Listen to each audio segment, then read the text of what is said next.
నమస్కారం, నేను మీ ప్రసాద్ అలమరాజు. మన పిఎస్ఆర్ యాపిల్ టీవీ ఛానల్కు స్వాగతం. ఈరోజు ముఖ్యాంశాలు మీకోసం. విశిష్ట నైపుణ్యం గల డాక్టర్ల పర్యవేక్షణలో అందుబాటు ఫీజులు, నమ్మకమైన రిపోర్ట్లు, free home visit services for sample collection. సంప్రదించండి Apple diagnostic medical centre, Vivekananda Nagar colony, Kukatpally, Hyderabad. ఏపీలో 3 రోజుల పాటు వర్షాలు కురుస్తాయని భారత వాతావరణ శాఖ తెలిపింది. బంగాళాఖాతంలో ఏర్పడిన ఉపరితల ఆవర్తన ప్రభావంతో రాష్ట్రంలో పలు ప్రాంతాల్లో వర్షాలు కురుస్తాయని ప్రకటించింది. గడిచిన 2 రోజుల్లో చిత్తూరు, తిరుపతి, నెల్లూరు, ప్రకాశం, అన్నమయ్య జిల్లాలో మోస్తారు వర్షాలు పడ్డాయి.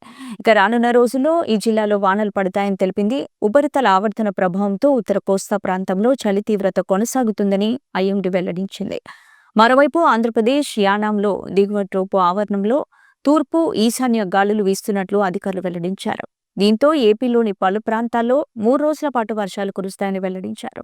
ఆంధ్రప్రదేశ్ రాష్ట్రం, ఉత్తర కోస్తా ప్రాంతాలు, అలాగే యానాంలో నేటి నుంచి 3 రోజుల పాటు పొడి వాతావరణం ఉండే అవకాశం ఉందని వాతావరణ శాఖ తెలిపింది. అలాగే దక్షిణ కోస్తా ప్రాంతంలో ఇవాళ 1-2 చోట్ల తేలికపాటి నుంచి మోస్తారు వర్షాలు కురుస్తాయని వెల్లడించింది. అలాగే బుధ, గురువారాల్లో రాయలసీమలో 1-2 చోట్ల తేలికపాటి నుంచి మోస్తారు వర్షాలు కురిసే అవకాశం ఉందని వెల్లడించింది. ఉత్తర భారతాన్ని పొగమంచు కమ్మేసింది. దీంతో ఉదయం పూట జనజీవనం స్తంభించింది. దట్టమైన పొగమంచు విమాన సేవలకు కాదు, రైళ్ల రాకపోకలకు అంతరాయం కలిగిస్తోంది. ట్రాఫిక్ కు సవాళ్లను సృష్టిస్తోంది.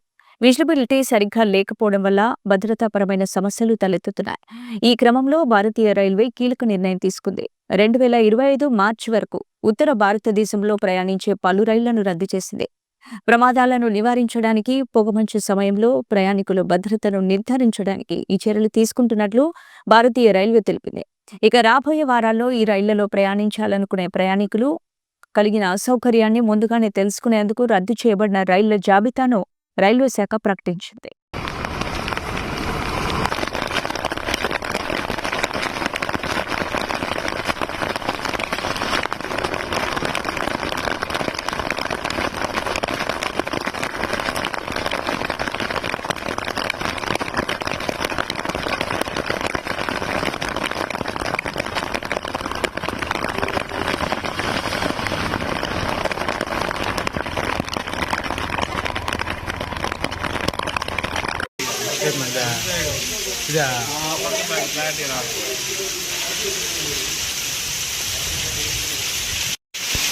నాగపూర్లో అద్భుత వర్షం,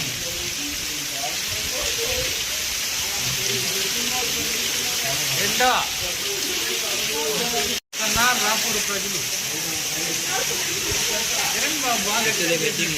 ఋతుపవనాల ఆగమనం సంవత్సరాలుగా ఆంధ్రప్రదేశ్లో నెల్లూరు జిల్లా రాపూర్లో ప్రారంభమై హెడ్డింగ్